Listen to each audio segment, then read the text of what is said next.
Hello students, देखो आज हमारी नई वीडियो है। इसमें देखते हैं कि बोर का सिद्धांत और डी ब्रोगली अवधारणा।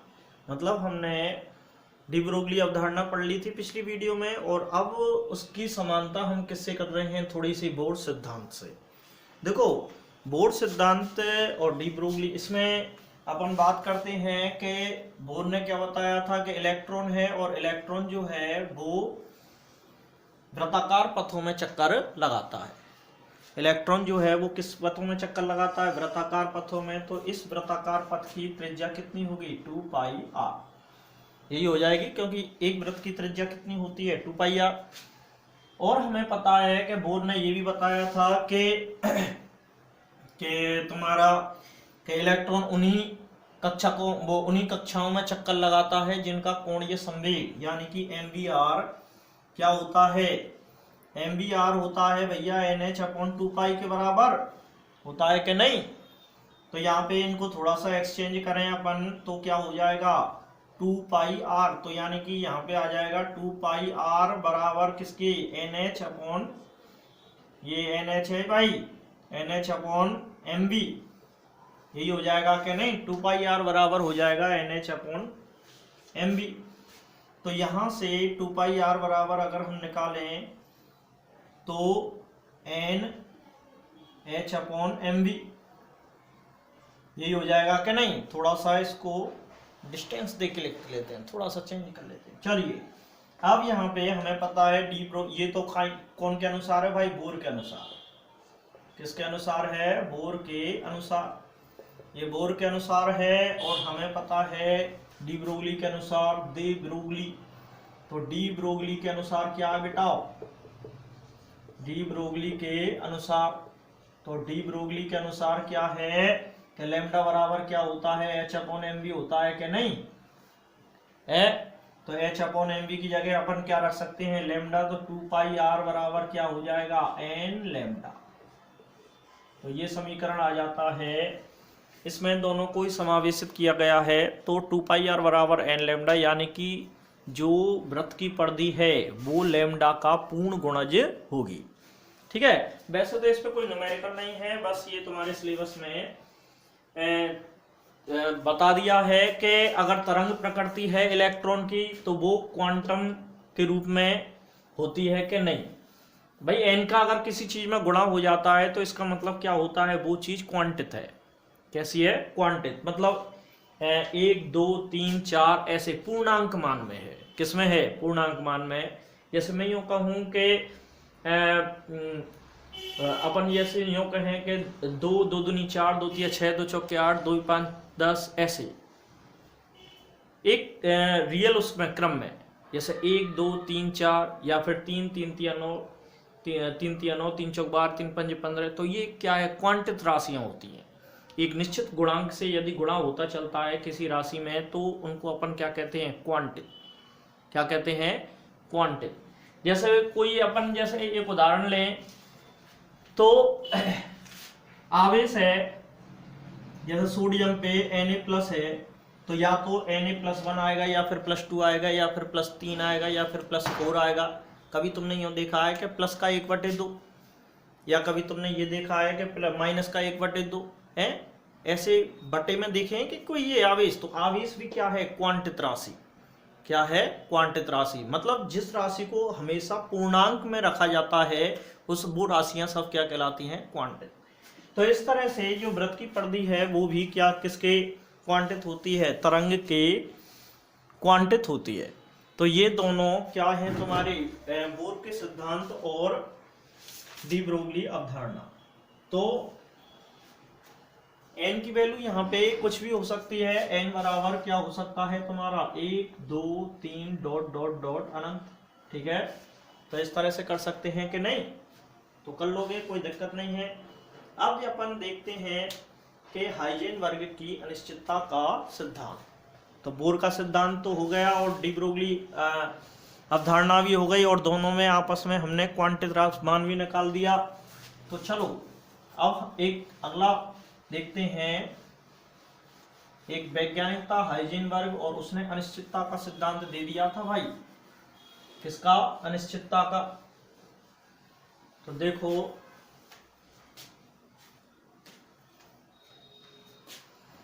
हाइजेन वर्ग की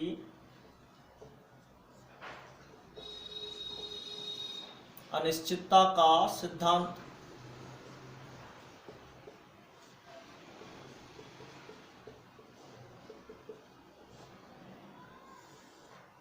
देखो ये सिद्धांत किसको दर्शाता है? अनिश्चितता को। और अनिश्चितता किसमें? स्थिति और संवेग में। किसमें? स्थिति और संवेग में। मतलब कोई भी गतिशील कण है उसकी स्थिति और संवेग को एक साथ पूर्ण एक्यूरेसी के साथ, फुल एक्यूरेसी के साथ अपन ज्ञात नहीं कर सकते।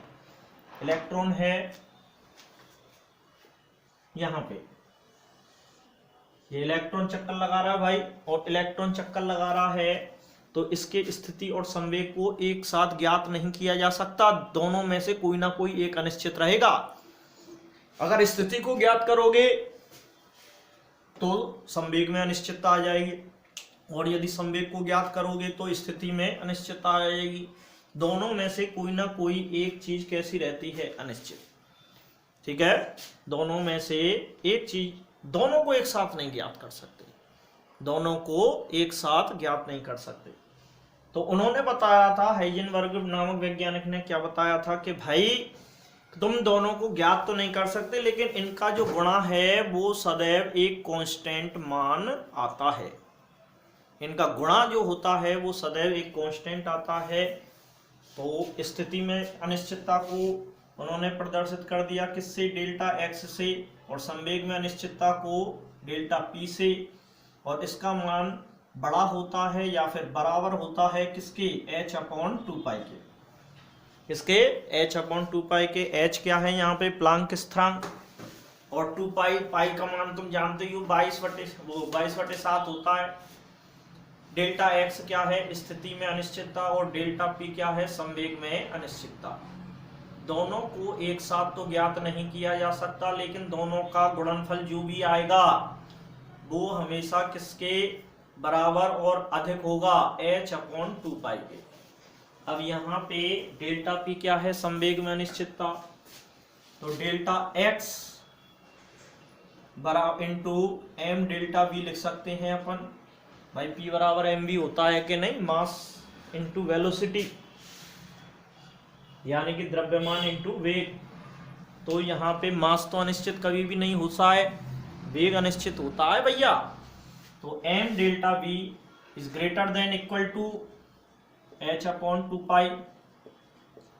देखो भाई यहां से delta x into delta v निकालेंगे तो ग्रेटर देन इक्वल टू, तो h अपॉन 2 पाई m, ये समीकरण आ गया। डेल्टा x क्या है? स्थिति में अनिश्चितता। डेल्टा v वेग में अनिश्चितता। h प्लांक कांस्टेंट है 2 पाई, और m क्या है? गतिशील कण का द्रव्यमान, कोई भी कण हो। अब देखो यहाँ पे जो अनिश्चितताएं आ रही हैं वो अनिश्चितता भैया काई के व्युत्क्रमानुपाती आ रही है? तुम्हारे द्रव्यमान के। किसके? द्रव्यमान के व्युत्क्रमानुपाती आ रही, उल्टे आ रहे हैं। द्रव्यमान बढ़ेगा तो अनिश्चितता घटेगी, द्रव्यमान बढ़ेगा तो अनिश्चितता घटेगी।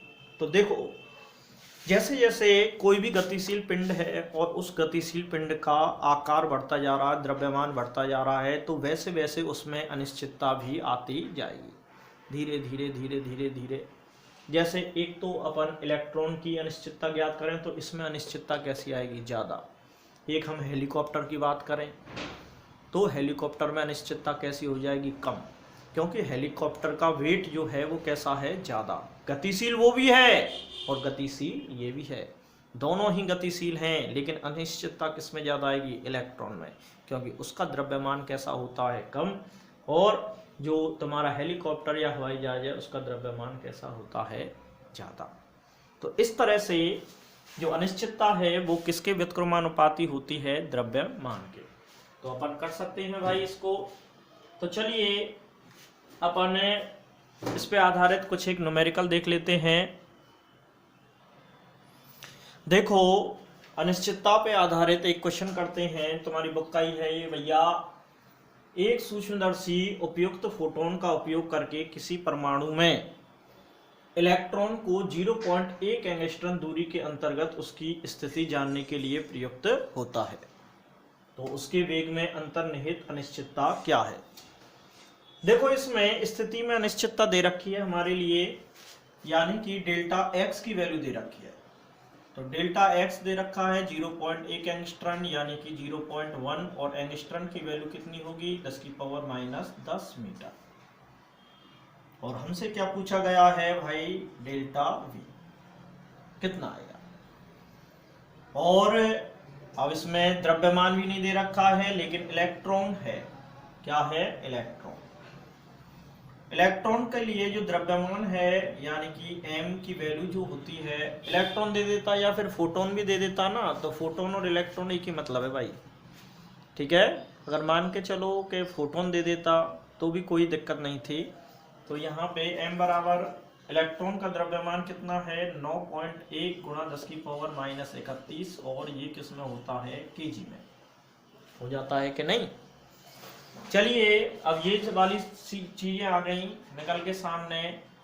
तो यहाँ से अपन देखते हैं, हमें पता है कि delta x into delta v बराबर क्या होता है, ग्रेटर देन इक्वल टू, यहाँ पे तो भाई अनिश्चितता ज्ञात करनी है तो ग्रेटर देन इक्वल टू लगाने की जरूरत नहीं है, बराबर करके नहीं तुम कर सकते हो। तो h/4πm ये सूत्र हो जाता है हमारा, और हमसे पूछ रहा है डेल्टा v।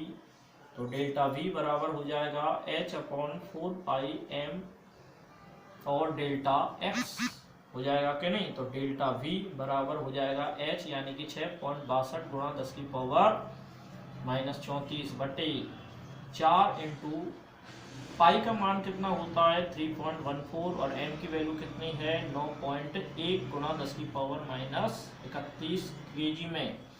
केजी में वैल्यू रखते हैं इसमें। और डेल्टा x बराबर है तुम्हारा 0.1 गुणा 10⁻10 मीटर। चलिए, ये हमने वैल्यू पुट अप कर दी। अब बात आती है तुम्हारी उसकी कि तुम कितना अच्छा गुणा भाग कर पाते हो। चलो, थोड़ी बहुत तो मैं तुम्हारे लिए हेल्प कर देता हूँ, बाकी फिर आगे गुणा भाग तुम्हें ही करने पड़ेंगे। देखते हैं, पहले दशमलवों को सॉल्व कर लो भैया। किसको? दशमलवों को। चलो, यहाँ पे अपन दशमलवों को सॉल्व कर लेते हैं। तो डेल्टा वी ये हो जाता है 662 गुणा, यहाँ से दशमलव हटाएंगे तो 2 दशमलव इसमें, ये माइनस में हो जाएगी राशि, यानी कि 10⁻36 हो जाएगा। 2 बढ़ जाएंगे भाई, लेफ्ट को राइट की तरफ जाते हैं तो किस में घात आती है, नेगेटिव में, और लेफ्ट की तरफ जाता है दशमलव तो पॉजिटिव में घात आती है। तो 10⁻36 हो जाता है ये। और यहाँ पे अपन देखते हैं तो 4 गुणा, और ये हो जाता है तुम्हारा 3.14, यानी कि ये हो जाएगा तुम्हारा 314, और गुणा 314 गुणा 10⁻⁻2, और गुणा 91 गुणा 10⁻32, 31 था 32 हो गया, और 1 गुणा 10⁻11। ये लो भाई, तो ये आ जाता है 662 और गुणा 10⁻36, और बटे 4 गुणा 314 गुणा 91 गुणा। अब इन घातों को संभाल लो भैया। तो 11 और 2 कितने कह गए भाई, 13, और 13 और 32 कितने कह गए बेटा, 13 और 32, यानी कि 3 और 2 5, और 3 और 1 4, 45 है गए 10⁻⁻45। तो यहाँ से अपन 662 में इसका भाग लगाएंगे। तो 662, ठीक है, और बटे 4 गुणा 314 और गुणा 91। तो देखो ये 45 में से क्या जाएगा 36, यानी कि ये हो जाएगा तुम्हारा 9, 10⁻9 आ जाएगा बेटा। क्या आ जाएगा 10⁻9, प्लस में आ जाएगा क्योंकि नीचे आएगा ये माइनस में 10⁻9, क्योंकि 45 ज़्यादा है तो इसे ऊपर ले जाएंगे अपन। तो 10 की पावर कितना आ जाएगा 9। तो ये वाली राशियां आ गई। अब इनके तुम्हें क्या करने हैं, गुणा। चलो इसको गुणा को भी मैं करके दिखा देता हूँ, लेकिन मैं कर रहा हूँ तो ऐसे का मतलब ये नहीं है कि मुझे गुणा भाग नहीं आती, ठीक है, मैं डायरेक्ट आंसर लिख सकता हूँ, कोई बात नहीं है, पर तुम्हारी सरलता के लिए बता देता हूँ मैं।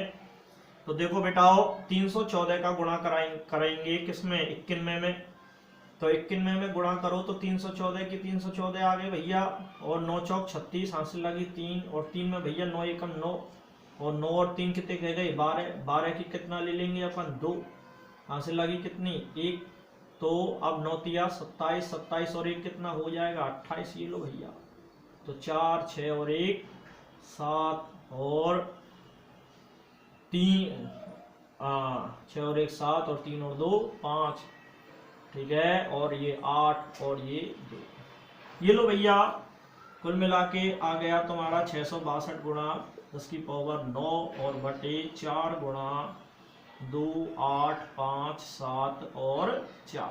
अब इसमें गुणा कर देंगे किसका 4 का, तो 4 का गुणा करेंगे तो 4 चौक 16, हासिल लगी 1, 7 चौका 28, हासिल लगी 2, और 4 पंजे 20 और 2 22, हासिल लगी 2, 8 चौका 32 और 2 32 और 2 कितने कह गए रे 34, हासिल लगी 3, और 4 दूनी 8, 8 और 3 11, ये आ जाता।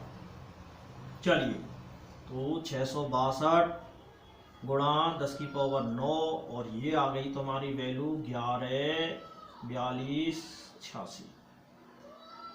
इतनी राशि का इस 662 में हमें क्या लगाना है भाग, ठीक है क्या नहीं। अब ये वाली वैल्यू आ गई, अब चलो इसका भाग भी लगा लेते हैं। पहले इस राशि को अपन थोड़ा सा बड़ा कर लें, क्योंकि देखो नीचे वाली राशि बहुत ज़्यादा बड़ी तुम्हें दिखाई दे रही है, और वो वाली राशि बेचारी छोटी सी है, वो आखिर क्या क्या करेगी, ठीक है क्या नहीं। तो अब इस वाली राशि को थोड़ा सा अपन क्या कर लेते हैं, बराबर सा कर लेते हैं, मतलब इसके पास जो 2 जीरो हैं उन जीरों को अपन उतार लेते हैं। तो इन जीरों को यहाँ पे ये है ना तुम्हारा 10 की पावर 9, अगर 2 यहाँ पे देखो, पहले डिजिट देख लेते हैं 1 2 3 4 5 6, और यहाँ पर कितने हैं 3 ही डिजिट हैं, तो 6 डिजिट करने के लिए मुझे इसमें से कितनी जीरो निकाल लूँ, 3 जीरो और निकाल लूँ, तो 3 जीरो और निकाल लिए तो ये वाली जो वैल्यू आ जाती है, यानी कि तुम्हारी 6 6 2 और 1 2 3 गुणा 10 की पावर 3 जीरो यहाँ पे तो ले लें, यहाँ पे थे मैंने, तो बेटा ये 10 की पावर 6 हो गया कि नहीं, और बटे, और ये हो जाता है 11 42 और 86। अब इसमें इसका भाग लगा के दिखा देते हैं, भाग लगा सकते हो, अब भाग चला जाएगा, ये देखो यहाँ पे अपन 11 42 और 86 का भाग लगाएंगे। अब भाग लगाएंगे तो भाई 1 का 6 में पहले भाग लगा के देख लो, लगभग कितनी बार जाएगा तुम्हारा 5 बार, कितना 5 बार, 5 बार जाएगा, तो चलो 5 बार दे देते हैं, चलो ये 5 बार देखते हैं, तो 6 5 30, 6 5 30 और 8 5 40 और 3 43, और हासिल लगी 4, और 5 दूनी 10 और 4 14, हासिल लगी 1, और 5 चौका 20 और 1 21, हासिल लगी 2, 5 और 2 7, और 5 एकम 5, चला गया भाई, 5 बार चला गया, कोई दिक्कत नहीं है, कोई दशमलव की वो नहीं आई दिक्कत। चलो इसे घटा लेते हैं, अब यहाँ पे 0 और 10 में से 3 गए तो 7, और यहाँ पे 9 में से 4 गए तो 5, और यहाँ 1 में से 1 गया तो 0, 7 और 1 वो यहाँ पे चला आएगा तो ये 9 बार जाएगा, 16 में से 7 आएंगे तो 9 बार, ठीक है। अब यहाँ पे ये राशि कितने डिजिट में हो गई 5 में, और हमारे पास 6 दशमलव लगाना पड़ेगा भाई, भाग नहीं जाएगा, और दशमलव लगा दिया तो 1 जीरो बढ़ जाएगी, अब चला जाएगा, तो ये लगभग कितनी बार जाना चाहिए भाई 8 बार या फिर 7 बार, क्योंकि 9 बार तो जाएगा नहीं, क्योंकि 9 बार तो कैसा मान हो जाएगा ये ज़्यादा, तो या तो 7 बार जाएगा या फिर 8 बार। तो चलो हम 7 बार दे के देख लेते हैं, कितनी 7 बार, तो 7 बार दे के देख लेते हैं, तो 7 छिंगा 42, और हासिल लगी कितने भैया 4, और 7 8 56, और 56 और 4 कितने घेरे बेटा 60, और हासिल लगी 6, तो 6 हासिल लग गई, ठीक है। और 7 दूनी 14, 14 और 6 कितने कह गए 20 हासिल लगी, कितने 2, और 7 चौका 28, 28 और 2 कितने कह गए 30 हासिल लगी 3, और 7 और 3 10 हासिल लगी 1, और 7 और 1 8, 7 बार ही जाएगा, सही है। चलो 7 बार चला गया। अब 7 बार चला गया, अब इसको घटा लेते हैं तो ये आ जाता है तुम्हारा 10 में से 2 गए तो कितने आ गए 8, और यहाँ पे 9 बचे, और यहाँ पे बेटा 6 बचे, और यहाँ पे 5 ही बचेंगे, और यहाँ पे 0, और यहाँ पे 1 आ जाता है कि नहीं, आ जाएगा इस तरह से। अब यहाँ पे अभी भी चला जाएगा कि ये भाग नहीं, ये 11 है और ये कितना है 6 डिजिट है उन्हें को तो, लेकिन ये 11 है और ये क्या है 10, तो भाग नहीं जाएगा, दशमलव के लिए 1 0, तो ये लगभग 9 बार जाना चाहिए भाई। कितनी बार 9 बार। तो चलो 9 बार दे के देख लेना, इतना ही आंसर आएगा लगभग। तो 5.79 गुणा 10 की पावर 6 मीटर पर सेकंड, मीटर पर सेकंड में आएगा, क्योंकि ये क्या है तुम्हारा वेग, वेग है भैया, और ये वेग का जो मात्रक होता है मीटर पर सेकंड होता है। तो इस तरह से हमें क्या निकाल लेते हैं अनिश्चितता, किसमें किसमें अनिश्चितता निकाल ली हमने, वेग में अनिश्चितता, ठीक है। तो इस तरह से तुम्हें गुणा भाग बड़े बड़े करने आने चाहिए बेटाओ, और तब जाके तुम मेरी तरह सक्सेसफुल आदमी बन सकते हो। अगर गुणा भाग नहीं सीखे जिंदगी में तो मैथ लेने का कोई वो नहीं है, ठीक है। तो फटाफट गुणा भाग जिसके अच्छे होते हैं वही कंपटीशन को फाइट कर पाता है, क्योंकि ज़्यादातर जो तुम्हारे मेडिकल एग्जाम या फिर और भी नीट वगैरह जो भी होते हैं, या फिर तुम्हारे IIT वगैरह, जी मेंस, जी एडवांस, उनमें जो भी कंपटीशन में आते हैं वो सब न्यूमेरिकल ही आते हैं।